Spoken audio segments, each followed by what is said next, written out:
Urban జిల్లా అధ్యక్షులు సామ రంగారెడ్డి గారు, మన యొక్క వికారాబాద్ సంబంధించినటువంటి మాధవరెడ్డి గారు, చేవెళ్ళ మాజీ శాసనసభ్యులు, ఇటీవల భారతీయ జనతా పార్టీ అభ్యర్థిగా పోటీ చేసినటువంటి కెఎస్ రత్నం గారు, మహేశ్వరం నుంచి పోటీ చేసినటువంటి శ్రీరాములు యాదవ్ గారు, రాజేంద్ర నుంచి పోటీ చేసినటువంటి తోకల శ్రీనివాసరెడ్డి గారు, మన షేర్లింగంపల్లి నుంచి పోటీ చేసినటువంటి రవికుమార్ యాదవ్ గారు, ఇంకా వేదిక మీద ఉన్నటువంటి కుప్పు భాష గారు, ప్రకాష్ గారు, పాపే గౌడ్ గారు, ప్రేమరాజ్ యాదవ్ గారు, అంజన్ గౌడ్ గారు, మనమందరం ఒక కుటుంబ సభ్యులం కాబట్టి నేను అందరి పేర్లు తీసుకోవడం లేదు. మనకందరికీ తెలుసు, వచ్చే నెల 13వ తేదీన మన తెలంగాణ రాష్ట్రంలో లోక్సభ ఎన్నికలు జరగనున్నాయి. దేశమంతా కూడా 7 ఫేజ్లలో ఎలక్షన్ జరుగుతూ ఉన్నాయి. కానీ సెక్యూరిటీ ఫోర్సెస్ దృష్టిలో పెట్టుకొని అన్ని పోలింగ్ బూత్తుల్లో ఒకే రోజు పోలింగ్ అయితే కావలసినటువంటి సెక్యూరిటీ ఫోర్స్ ఇవ్వలేమన్న దృక్పథంతో ఎలక్షన్ కమిషన్ 7 ఫేజ్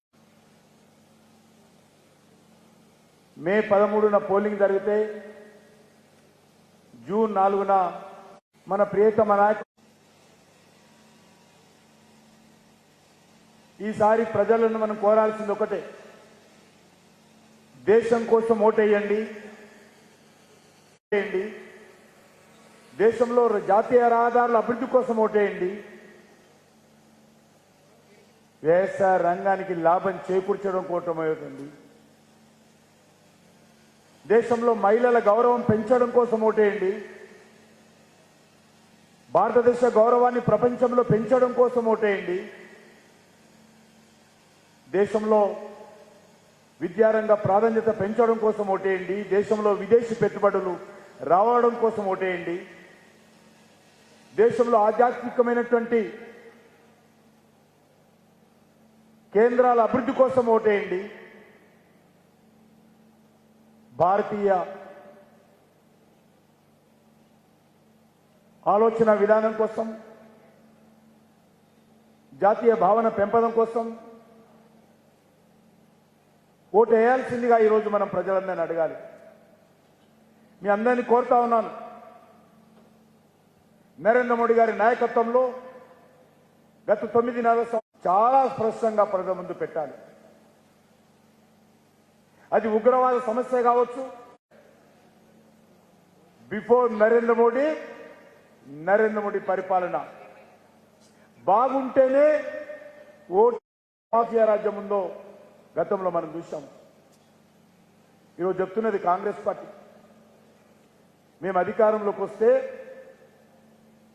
బుల్డోజర్ రాజ్యం రద్దు చేస్తామని. అంటే మీరు మాఫియాని ప్రోత్సహిస్తారా? మీరు గూండాయిజాన్ని ప్రోత్సహిస్తారా? ఈరోజు కాంగ్రెస్ పార్టీ చెప్పాల్సినటువంటి అవసరం ఉంది. ఎన్నికల ప్రణాళికలో పెట్టింది, మా ప్రభుత్వం వస్తే బుల్డోజర్ లాంటి ప్రభుత్వాన్ని వ్యవస్థను తీసేస్తామని. కీలుబొమ్మ ప్రధానమంత్రి ఉండిండో ఈరోజు ఏ రకంగా ఒక సమర్థవంతమైనటువంటి, ఒక శక్తివంతమైనటువంటి, ప్రపంచాన్నే శాసించేటువంటి ఒక నాయకుడుగా నరేంద్ర మోడీ గారు గత 9.5 సంవత్సరాలుగా ఏ రకం పనిచేస్తున్నాడో ప్రజలకు చెప్పాల్సినటువంటి అవసరం ఉంది. అంతేకాదు, నరేంద్ర మోడీ గారి కంటే ముందు దేశంలో ఇమ్మడి బొబ్బడిగా ఏ రకంగా విదేశాలకు సంబంధించినటువంటి వస్తువులు ఇంపోర్ట్ అయ్యి, మనం కూర్చున్నటువంటి కుర్చీలు కానీ, మన జేబుకున్నటువంటి పెన్నులు కానీ, మన చేతిలో ఉన్నటువంటి సెల్ ఫోన్లు కానీ, మన పిల్లలు ఆడేటువంటి బొమ్మలు కానీ ఏవైనా సరే